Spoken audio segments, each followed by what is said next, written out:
Hi there. My name is Rachel Stern. I'm the founder and managing partner of GovTech Ventures, and we're back for another weekly video on GovTech go-to-market.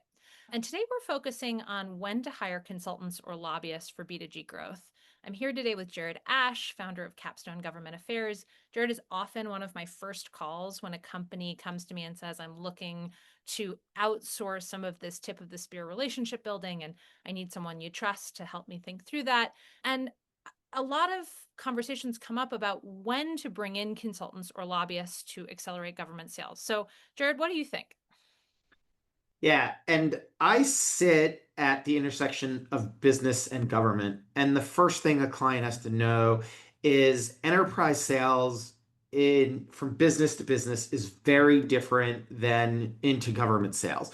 Government isn't transactional.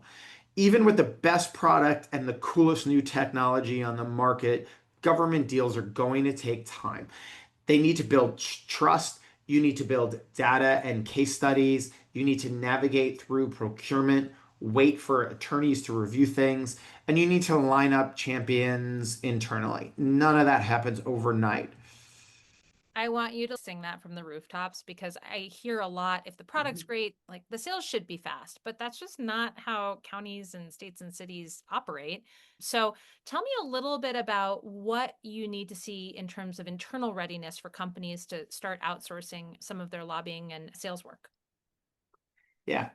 First, if it is a company that has operated in another sales vertical other than government, have they hired a person or focused somebody internally just on government SLED sales?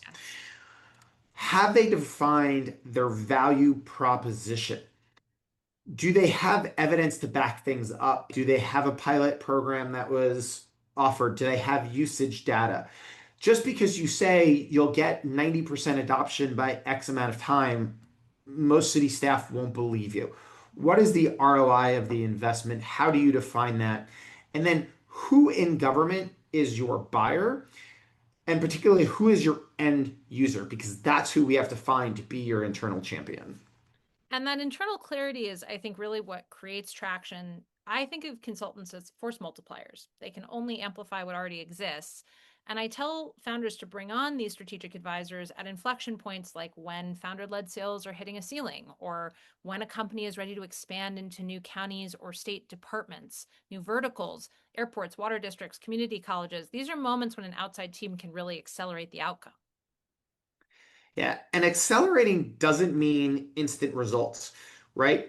Government is slow. Procurement processes are inherently slow, and their systems are designed that way to make sure that you're not cutting a deal with the mayor's brother-in-law.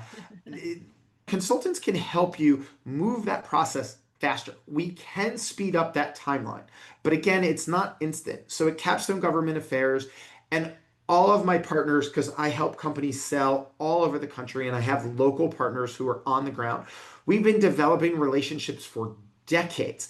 And those relationships didn't happen overnight. That trust has taken time to build. They know I'm not just trying to sell them a widget. They know I have the best interest in their city, their county, their state government, their agency in my heart. And so, what signals tell you that a company or a potential client is ready for a partner like Capstone? One, you have a clear ask. You know what you're asking for and you know your value proposition. Two, you have a budget for government sales. And if you're just in the GovTech space, that's great. But I've seen a lot of startups where they're just expecting you to have results. You have to put in the time on your side as the company to give the demo, to help follow up on the leads, to testify and present. You have to have a long-term mindset. You can't be looking for a transactional deal of, I have a meeting September 5th. Can we close by the end of the quarter? No. You have to be responsive to government and go through lots of different questions and meet lots of different people.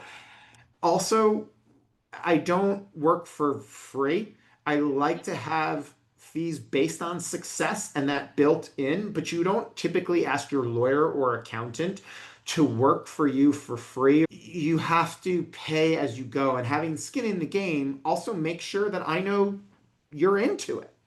Yeah. I've seen success-based fee work often on a local level, often in terms of revenue sharing, but it almost always comes paired with a base retainer. And in my experience on a state level, actually very few lobbyists can take a success-based fee. So advisors really need the stability to do the long-term groundwork that leads to wins, but companies should expect to pay for that. So give me a couple of red flags that you see in companies that really aren't quite ready for that external network force multiplication. Yeah. One, again, it's transactional.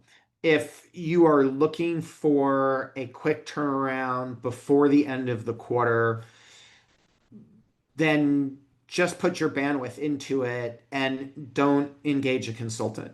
Use us for that long term, bigger play, not for 500 targets.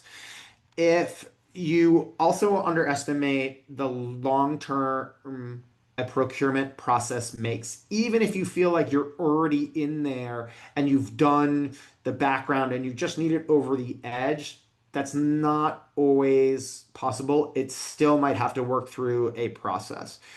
You have to have internal alignments. Like I said, you have to have somebody focused on government sales, not just cold calling. They have to be able to pitch, they have to be able to present, they have to have your materials ready. And I'll help with that.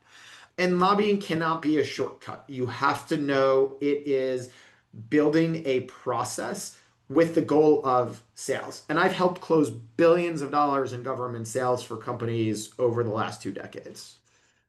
And I think the flip side is equally true. And companies do understand the pace of government and they see advisors as partners and not just miracle workers. That's when the relationship can be really transformative. Yeah, uh, exactly. Bottom line, government takes patience, deals take time, and relationships take years to build.